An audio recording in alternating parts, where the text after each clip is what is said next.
السلام علیکم ورحمۃ اللہ وبرکاتہ۔ ایک بادشاہ تھا، اس میں ایک عادت بد تھی، اسے بیٹی سے بہت نفرت تھی۔ اللہ کی قدرت کہ اس کے ہاں پہلے بیٹا پیدا ہوا۔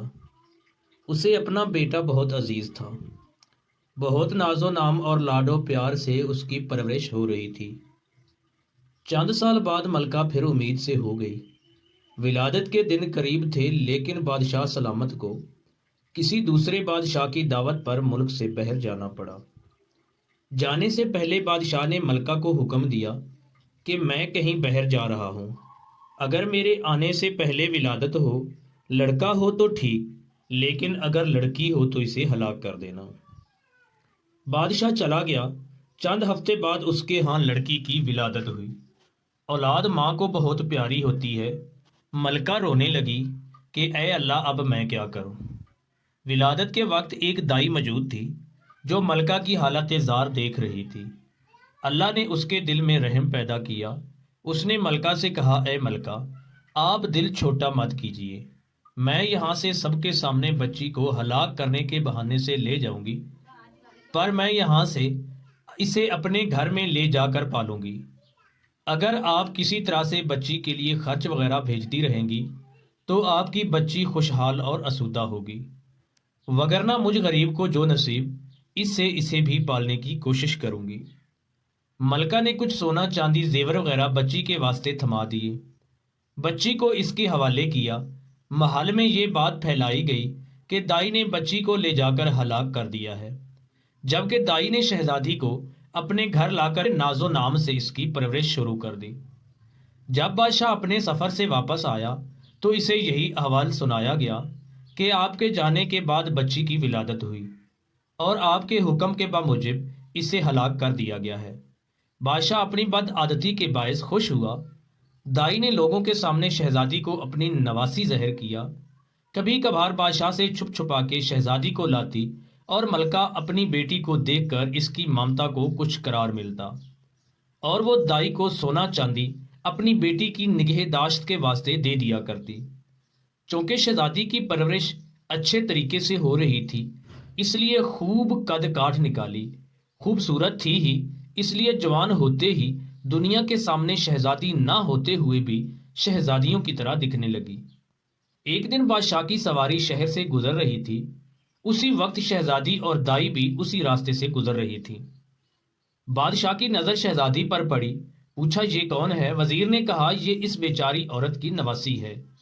بادشاہ نے حکم دیا، مجھے یہ بہت پسند آئی ہے، کل اس کے گھر میرے لیے رشتہ لے کر جانا۔ چونکہ حقیقت کا کسی کو پتہ نہیں تھا، اس لیے دوسرے دن وزیر، وکیل وغیرہ دائی کے گھر بادشاہ کے لیے اس کی نواسی کا رشتہ مانگنے گئے۔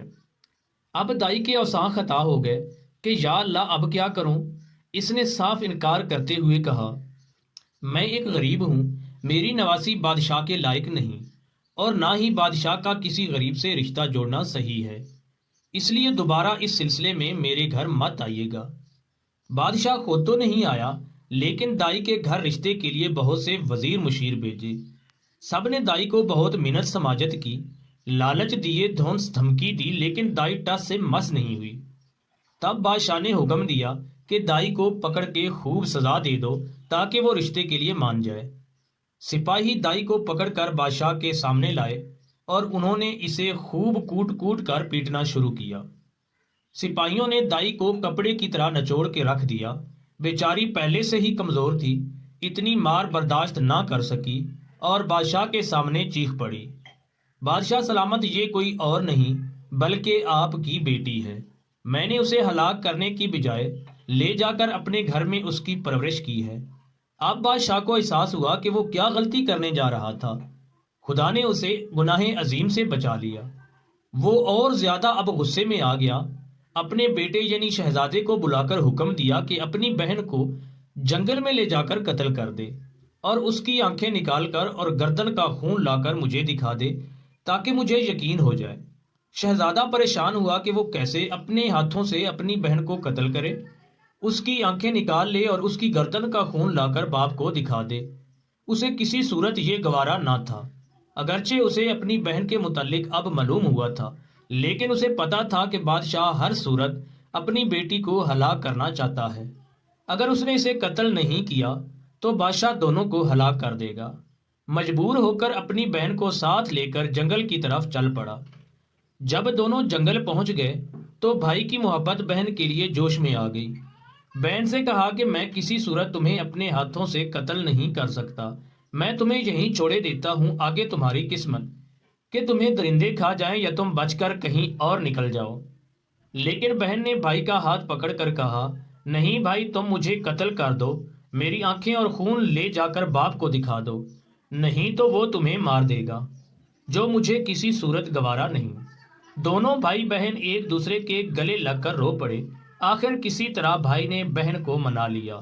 شہزادی آنسو بہاتے ہوئے گھنے جنگل کی طرف جانے لگی۔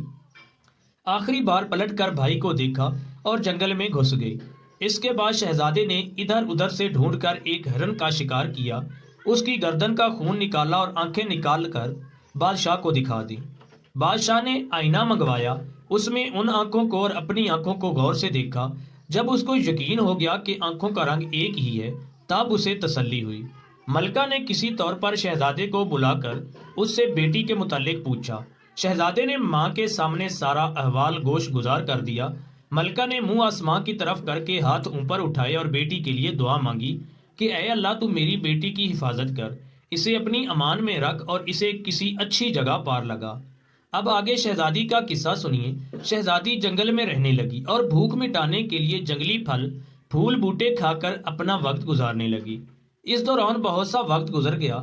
جھاڑیوں کانٹوں سے الجھ کر اس کے کپڑے بوسیدہ اور تار تار ہو گئے۔ آخر کار اس کے بدن پر کوئی کپڑا نہ رہا۔ ایک دن کسی اور ملک کا بادشاہ اپنے لاؤ لشکر کے ساتھ اسی جنگل کے راستے سے گزر رہا تھا۔ اتفاقاً بادشاہ اسی طرف جا نکلا جدھر شہزادی تھی۔ جب شہزادی کے کانوں میں کسی گھوڑے کے قدموں کی آہٹ پڑی تو جلدی جلدی کسی گھنے درخت پہ چڑھ گئی اور اس کے بڑے بڑے پتے توڑ کر اپنی سترپوشی کر کے چھپ کے بیٹھ گئی۔ بادشاہ بھی آ کے اسی درخت کے نیچے ٹھہر گیا۔ درخت گھنا اور سایہ دار تھا۔ ایک طرف اپنے گھوڑے کو باندھا اور درخت کے سائے میں کپڑا بچھا کر تھوڑی دیر سستانے کی خاطر لیٹ گیا۔ چونکہ اس کا منہ آسمان کی طرف تھا اور وہ اپنے خیالوں میں گم تھا، اس کی نظر درخت کے گھنے پتوں میں پوشیدہ کسی حایت پر پڑی۔ وہ اچھل کر کھڑا ہو گیا اور بلند آواز سے کہنے لگا، اے اللہ کی مخلوق، تم کوئی پری ہو، فرشتہ ہو، جن ہو یا کوئی انسان، جو بھی ہو اپنے آپ کو ظاہر کرو، میں تمہیں کوئی نقصان نہیں پہنچاؤں گا۔ شہزادی نے پکار کر کہا، اے مسافر، میں ایک لاچار لڑکی ہوں، میرے جسم پر کپڑے نہیں ہیں، اگر تم اپنے نیچے بچھی چادر کو میری طرف پھینک دو تاکہ میں اسے ڈھانپ کر نیچے اتروں اور تم سے بات چیت کروں۔ بادشاہ نے اپنے نیچے بچھے کپڑے کو اٹھایا، اس کا گولا سا بنا کر اس کی طرف پھینکا۔ شہزادی نے اس کپڑے سے اپنے جسم کو خوب اچھی طرح ڈھانپا اور کسی نہ کسی طریقے سے درخت سے اتر گئی۔ جب بادشاہ نے شہزادی کو دیکھا تو اس کے حواس گم ہو گئے۔ اس کے پورے ملک میں کوئی اتنی خوبصورت لڑکی نہیں تھی۔ پورے دل و جان سے شہزادی پر فریفتہ ہو گیا۔ جھٹ شہزادی سے کہا، میں ایک بادشاہ ہوں، اگر تم برا نہ مانو تو میں تم سے شادی کر کے تمہیں اپنی ملکہ بنانا چاہتا ہوں۔ اندھا کیا چاہے دو آنکھیں، شہزادی نے حامی بھری، وہ بھی ایک ایسا بندہ چاہتی تھی جو اسے عزت دے۔ بادشاہ خوشی خوشی شہزادی کو لے کر اپنے ملک روانہ ہو گیا۔ اپنے ملک پہنچتے ہی بادشاہ پہلے وزیر کے گھر جا پہنچا اور اس سے کہا، ایسا سمجھو کہ یہ تمہاری بیٹی ہے، میں کل رشتہ مانگنے آؤں گا اور شادی بیاہ رچا کر اپنی امانت یہاں سے اپنے محل لے جاؤں گا۔ وزیر نے آداب بجا لا کر کہا، بادشاہ سلامت، آپ پوری طرح سے تسلی رکھیے، یہ آپ کی امانت ہے اور میری بیٹی، جب آپ کا دل چاہے اسے بیاہ کر لے جائیے۔ بادشاہ شہزادی کو وزیر کے گھر چھوڑ آیا۔ اگلے دن وکیل قاضی بادشاہ کا رشتہ لے کر وزیر کے گھر آ پہنچے۔ وزیر نے رشتہ کے لیے ہاں کر دی۔ ایک دو دن بعد منگنی ہو گئی۔ بادشاہ شہزادی کے عشق میں سب کچھ بھول چکا تھا۔ جلد ہی شادی کا نیوتا بھیجا اور شہزادی کو بیاہ کر اپنے محل لایا۔ بادشاہ اور شہزادی اپنی شادی سے بہت خوش تھے۔ اس دوران بادشاہ نے شہزادی سے اس کے متعلق کچھ نہیں پوچھا۔ چند سال بعد اس کے ہاں بیٹے کی ولادت ہوئی۔ بادشاہ بہت خوش تھا۔ اس نے شہزادی سے، جو اب ملکہ بن گئی تھی، پوچھا، اب جب کہ اللہ نے ہم دونوں کو اولاد نرینہ سے نوازا، تم اب ایک بیٹے کی ماں بن گئی ہو، آپ مجھے بتاؤ کہ تم کون ہو، کس کی بیٹی ہو اور کس جگہ سے تمہارا تعلق ہے۔ شہزادی نے کسی طریقے سے بادشاہ کو ٹال دیا۔ ماہ و سال گزرتے چلے گئے۔ بادشاہ کے ہاں دوسرے بیٹے کی ولادت ہوئی۔ بادشاہ نے دوبارہ شہزادی سے وہی سوال دہرایا۔ شہزادی نے پھر بادشاہ کو ٹال دیا۔ آخر کار ان کے ہاں جب تیسرے بیٹے کی ولادت ہوئی تو اس موقع پر بادشاہ نے شہزادی کی حقیقت معلوم کرنے کے لیے بہت دباؤ ڈالا۔ ناظرین، یہ تھا کہانی کا پارٹ نمبر 1۔ پارٹ نمبر 2 جلد ہی اپلوڈ کیا جائے گا۔ آپ میرے چینل کو سبسکرائب کر لیں تاکہ جو ہی سیکنڈ پارٹ اس کا اپلوڈ کیا جائے نوٹیفیکیشن آپ تک پہنچ سکے۔ مزید ایسی دلچسپ کہانیاں سننے کے لیے میرے چینل کو ضرور سبسکرائب کریں۔ السلام علیکم ورحمۃ اللہ وبرکاتہ۔